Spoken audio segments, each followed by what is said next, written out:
Hey there, friends and enemies. JoPaWrites here again, and today we got some more information on the Blightcaller class coming to Tiny Tina's Wonderlands. And I wanted to give my thoughts not only on the class, but also the future of Wonderlands and where I think the game could and should head. I know there's a lot of talk about the game kind of tailing off and not really doing as well recently in comparison to maybe something like Borderlands 3, but I want to dive into all that after we touch on the Blightcaller first and foremost because I have a lot of thoughts. Anyway, the Blightcaller class has a Whisper of Rot class feature. Feeds into the mastery of the elements. Whenever you apply a status effect to an enemy, you gain a stack of increased elemental damage. So basically, you're really leaning into that elemental damage idea, racking up status effects on groups of enemies or resilient bosses. You can boost your weapons elemental damage input to dole out absolute devastation. So you're really going to lean into that status effect for sure.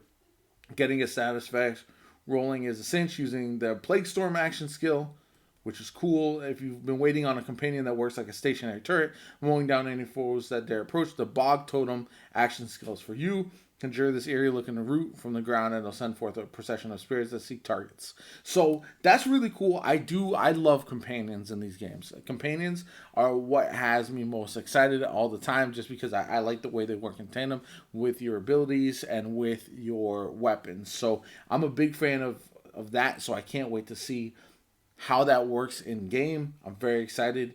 You can look at the full skill tree, which I'll check out in a second. Flawless Edge gives you increased damage proportional to how your full ward is. Amped Up furthers the Blightcaller's ward-based strengths, giving you a stackable buff, movement speed, and ward regeneration. So you're really trying to go for kind of a ward build for your shields, which is cool. It'll be interesting. And then Spirit Swarm has a chance to summon a companion cloud of angered apparitions anytime you apply a status effect. Okay, very interesting. And then you can obviously multi-class with another companion class plus a Blightcaller using Bog Totem or Spirit Swarm. You have a whopping 3 companions aiding you at the same time. Again, that's something I'll definitely be checking out for sure. And then this is coming with the Shattering Spectre Glass, which they don't have a firm date for. But let's go into a little bit more with the actual skill tree and all the stuff that's coming with the Blightcaller. So here you look at it, and then the class feat, we got Whisper of Rot. We got the action skills are Plague Storm or Bog Totem. I'll probably go Bog Totem, to be honest, to start with. And then we've got some passive skills here. And yeah, a lot of good stuff from the looks of it. So you can go Frost, you can go Toxic, Fire status here. So basically, you're going for all the status effects, maybe a whole combination of all of them, if at all possible, and really maxing out your status effects. Now, hopefully, this character feels different enough from Spore Warden and some of the other classes that it's not going to feel a little bit redundant, which is obviously necessary for this game.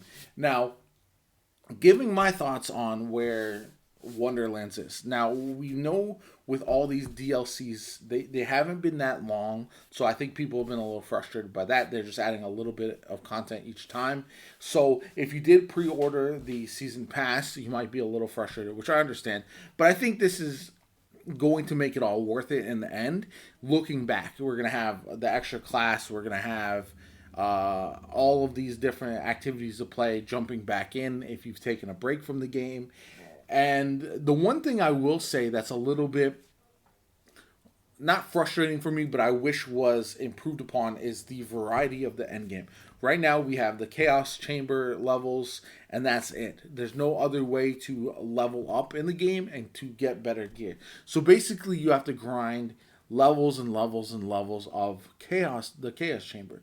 What I wish is that these DLC activities or another activity like them would also grant you the ability to level up your chaos level. Say you were able to mix and match a little bit. You could do the new activity that's coming with the next DLC. You could do the first DLC. All of those, I know you can farm gear from them, but adding the ability to level up your chaos level by doing it either experience based or by having a similar type of run where you could say, okay, instead of doing a chaos level, chaos chamber run, I can do a full run of this other activity, and that also can be the featured run that'll level up your chaos level. That's just my personal opinion, because I do feel like the one thing that's missing from Wonderlands that I would love to see is a variety of endgame. Obviously, a while later, we in Borderlands 3 we have an abundance of that. We have takedowns, we have uh, specific bosses to farm, all that kind of good stuff. And Wonderlands, I just feel like came up a little bit short with that from what I've played so far and my personal feelings on it.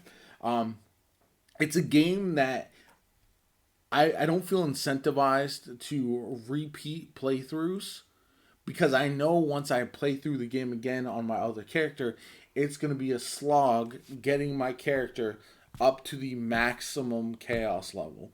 And I just don't feel like I want to do that across multiple characters.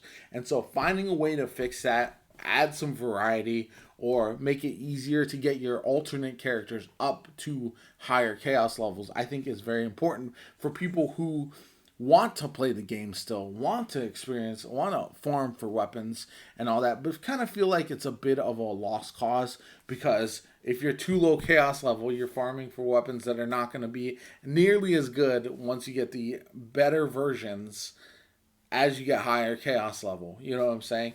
And it just feels kind of repetitive in the way that the game works.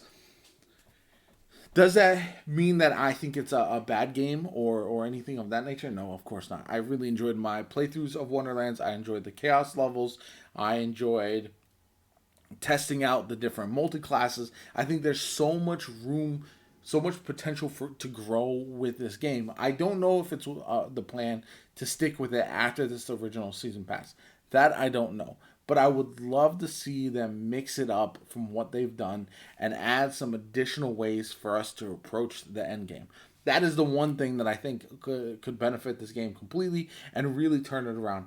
I don't think the new DLC with the new character is going to be enough. However, if they make some other additional changes, or now maybe you come back for the fourth DLC, so you have all four of the different activities available, you have the new class to test out, all of that kind of good stuff. It will be a good idea to come check it out and see how you feel about the game, but I don't know if it'll be enough personally to really carry the game forward and have it rebound after a down couple of a down few months recently, as people have kind of fallen off the game and understood that the DLCs are not going to be exactly as they might have envisioned with the season pass.